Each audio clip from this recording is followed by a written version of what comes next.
नमस्कार, युग का इंसाफ न्यूज़ चैनल पर आप सभी का स्वागत है। युग का इंसाफ न्यूज़ चैनल से जुड़ने एवं लगातार खबरें देखने के लिए हमारे चैनल को सब्सक्राइब, लाइक एवं शेयर जरूर करें। प्रदेश के गृह मंत्री नरोत्तम मिश्रा आज इंदौर के भ्रमण पर थे।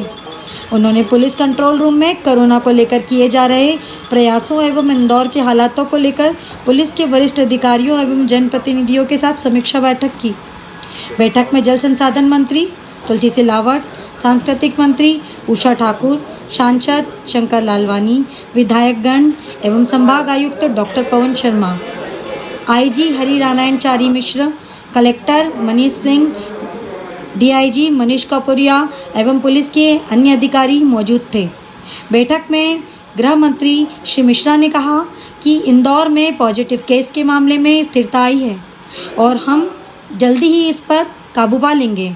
उन्होंने कहा कि मुश्किल हालातों में ड्यूटी कर रहे जवानों की हौसला अफजाई का काम वरिष्ठ अधिकारी करते रहें। उन्होंने कहा कि प्रदेश में कोरोना आपदा के दौरान ड्यूटी करते हुए शहीद होने वाले पुलिसकर्मियों के परिजनों को सरकार 50 लाख की अनुग्रह राशि एवं अनुकंपा नियुक्ति देगी। इसके अलावा पुलिस के सेंट्रल वेलफेयर फंड से सरकारी सहायता के रूप में 1 लाख की राशि भी उपलब्ध कराई जाएगी। इस प्रकार गृह मंत्री नरोत्तम मिश्रा ने पुलिसकर्मियों के लिए डीआरपी लाइन में बनाए गए कोविड-19 अस्पताल का शुभारंभ किया। वर्तमान में इस कोविड-19 अस्पताल की क्षमता 16 बेड की है। जल संसाधन मंत्री तुलसी सिलावट के आग्रह पर गृह मंत्री श्री मिश्रा ने कहा कि जल्दी ही इस अस्पताल की क्षमता 50 बेड की जाएगी। उन्होंने कहा कि प्रदेश में अब तक 742 पुलिसकर्मी संक्रमित हो चुके हैं। जवानों को आवश्यकता को देखते हुए यह अस्पताल उनके लिए अलग से बनाया गया है। हॉस्पिटल के शुभारंभ के अवसर पर जल संसाधन मंत्री तुलसी सिलावट, सांस्कृतिक मंत्री उषा ठाकुर, सांसद शंकर लालवानी, विधायक रमेश मेंदोला, महेंद्र हाडिया एवं जिला तथा पुलिस प्रशासन के वरिष्ठ अधिकारी मौजूद थे।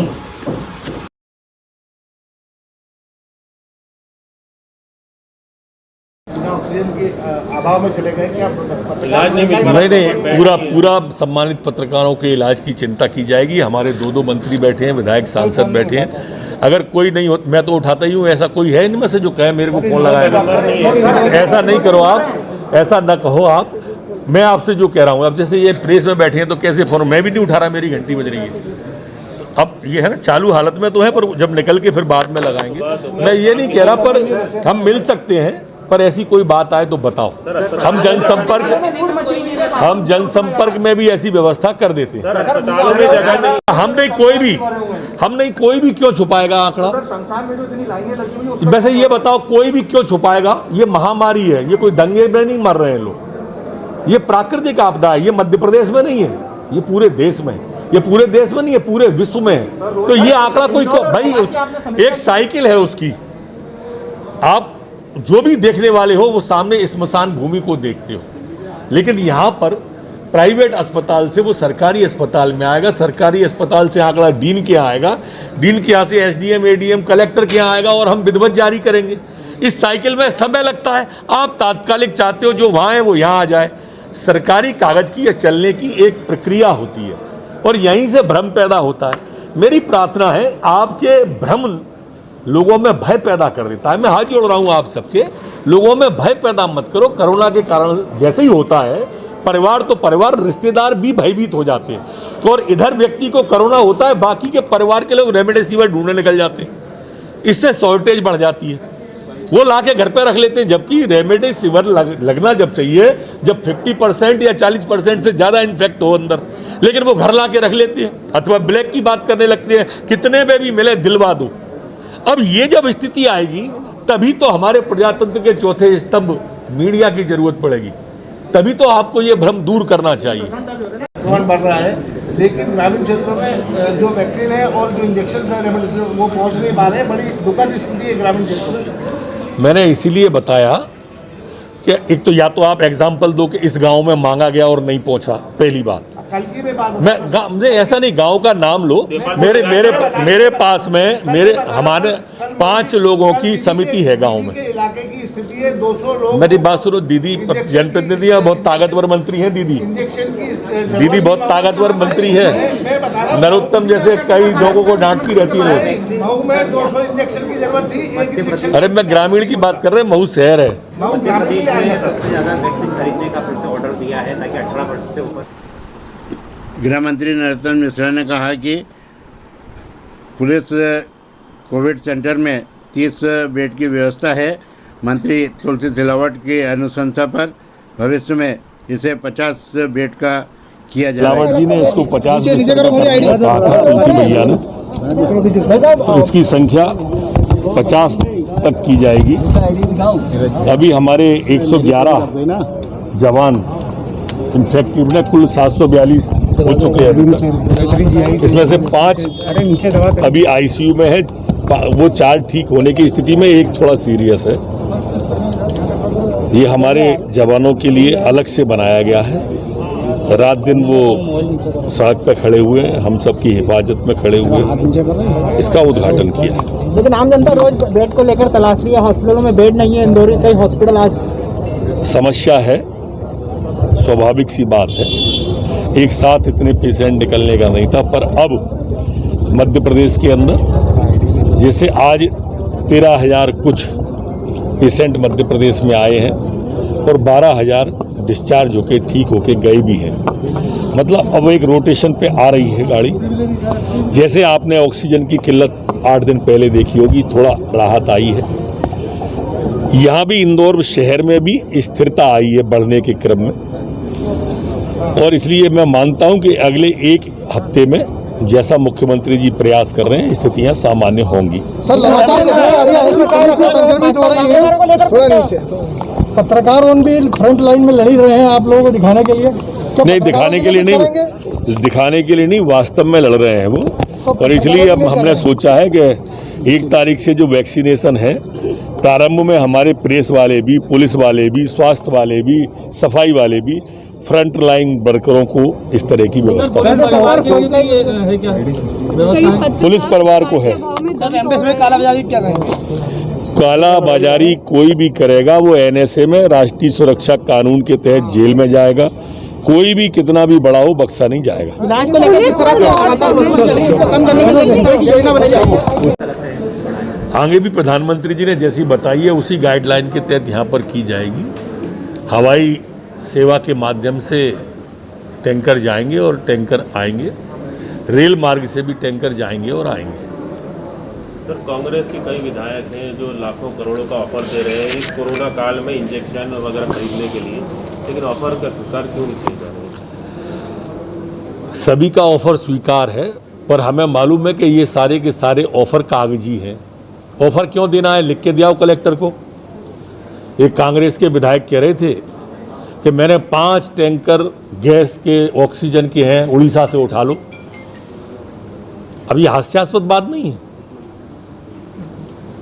उनके नेता प्रतिपक्ष ने ट्वीट कर दिया मुख्यमंत्री को 5 टैंकर, बहुत बड़े उद्योगपति हैं, 5 टैंकर की पूरे जीवन में व्यवस्था नहीं कर पाए। आज भी नेता प्रतिपक्ष सरकारी सुविधा ले रहे हैं, 15 महीने भी सरकारी सुविधा ली, 30-35 साल से सांसद हैं, बेटे सांसद हैं, और ट्वीट कर रहे हैं। क्यों? 5 टैंकर, उद्योगपति हो आप, अपने उद्योगपतियों से 5 टैंकर नहीं ला पाए। ये जो कांग्रेस कोरोना के हमारे पेशेंटों के साथ मखौल और मजाक उड़ा रही है, 5 लाख ले लो, 10 लाख ले लो, 50 लाख, अरे लिख के दो ना कलेक्टर को छुट्टी।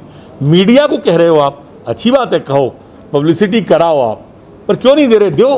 कौन ने मना किया? किसी कलेक्टर ने चिट्ठी लौटाई क्या?